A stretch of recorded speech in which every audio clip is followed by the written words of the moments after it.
All right, let's dive in.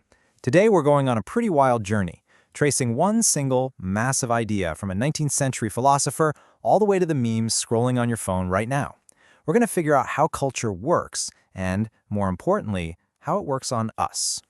And it all kicks off with this question, which might sound a little out there. When you're chilling on the couch, scrolling through Netflix, are you really just picking a movie? Or are you, without even knowing it, plugging into a system that's way, way bigger than your living room? It's a crazy thought, I know, but it's the key to this whole story. So here's our roadmap. We're going to follow this idea through 5 major shifts. We'll start with the foundation, the OG himself, Karl Marx. Then we'll see how a group called the Frankfurt School imagined culture as a kind of machine. From there, we'll dive into Althusser's mind-bending idea that we're literally living inside an ideology, then Gramsci's concept of winning a fight without even throwing a punch, and finally, we'll see how modern thinkers blew it all up and remixed it. It's a story, and each chapter builds on the last. Okay, first stop, classical Marxism. This is the bedrock, the starting point for everything that comes after. Marx argued that if you really want to understand a society's culture, you can't just look at the art or the politics. No, you have to dig deeper, right down to the economic nuts and bolts. So Marx saw society kind of like a building. Down at the bottom, you have the foundation, what he called the base. That's the economy, the factories, the technology, who owns stuff, and who works for who. And then everything else, our politics, our media, our family structures, our art, that's the superstructure, built right on top. And here's the kicker. Marx said the base shapes the superstructure. Put simply, the ruling ideas in any society are usually the ideas of the ruling class. Of course, it's not a perfect formula. People aren't just puppets of their economic conditions. We all have our own thoughts, our own agency. Workers can dream up revolutionary ideas, right? This little gap, this idea that it's not a simple cause and effect relationship, well, that's exactly the opening that later thinkers would bust wide open. Which leads us perfectly to our second stop, the Frankfurt School. These guys looked at the world, saw the rise of mass media like radio and movies, and they asked a new question. What if the superstructure isn't just a passive reflection of the economy? What if it's an active participant?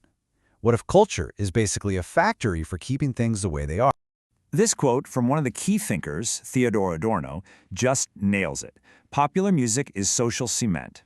Now, he didn't mean it brings us all together in a happy sing-along. He meant it literally cements the social structure in place, hardening it, making it impossible to change. They coined this term the culture industry.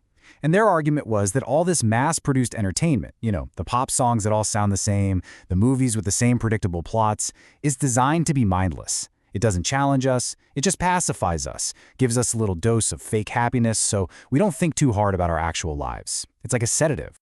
And they saw this as a vicious cycle. Step 1, your job is exhausting and unfulfilling.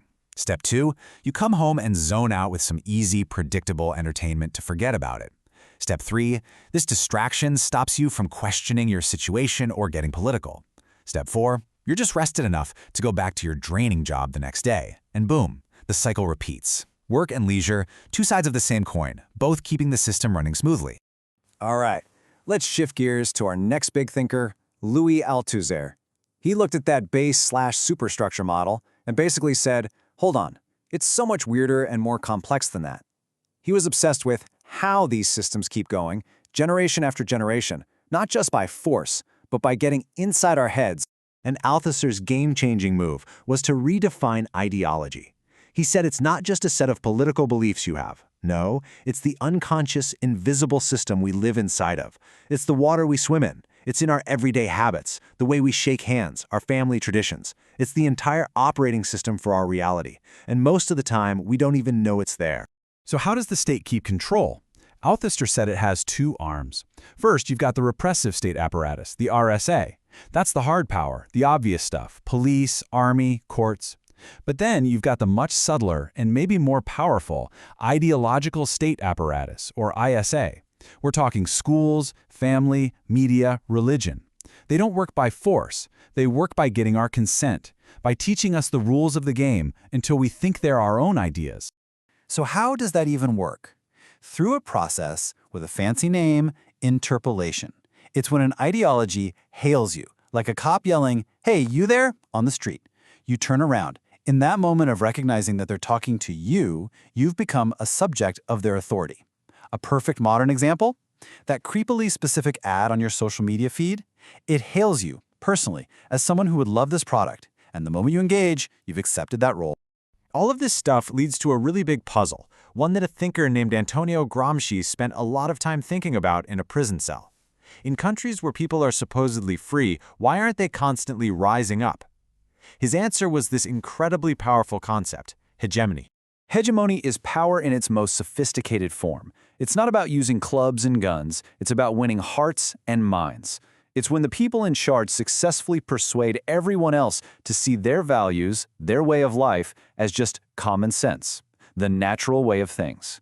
The most powerful form of control is the kind you willingly agree to.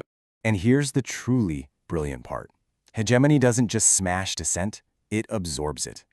Think about a Che Guevara t-shirt. It's a symbol of pure revolution, right? Well, capitalism doesn't ban it. It mass-produces it, markets it, and sells it to you for $24.99. The revolutionary energy gets safely channeled into an act of shopping, strengthening the very system it's supposed to oppose. It's genius in a way. But, and this is a huge but, it's not a one-way street. People aren't just cultural zombies. We can take these products and use them in ways the creators never dreamed of. We can appropriate them, remix them, and give them brand new meanings. And that constant fight, that push and pull over what things mean, well, that is culture. And that idea of a fight over meaning is the perfect bridge to our final destination, post-Marxism. This is where thinkers started to pull at the very threads of the original theory. They asked, what if the economy isn't the final answer for everything? What if the ultimate power struggle isn't over who owns the factories, but over who controls meaning itself? The key idea here is something called discourse. Post-Marxists argue that nothing in the world has a built-in meaning. Kicking a ball is just a physical action. That's it. It only becomes a goal or a foul once you place it inside a system of meaning, a discourse, in this case the rules of football. The world is real, but we can only make sense of it through these shared frameworks. So, if meaning isn't just there, how is it made? Through a process called articulation. It's basically the act of linking one thing to another to create meaning. And this is the real battlefield of culture.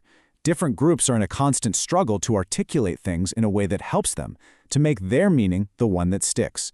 Culture isn't a thing, it's an ongoing argument. And this really boils it all down to one powerful thought. Meaning isn't something we discover. It's something we build. It's something we fight for. The world has to be made to mean. And that never-ending project of making meaning, that's culture. Which brings us all the way back to where we started. Back to you. The shows you choose, the articles you read, the memes you share. You're not just a passive audience member. You are an active player in this massive, chaotic, beautiful struggle. You're making meaning every single day. So the real question isn't about some abstract theory. It's about you. What meaning are you making?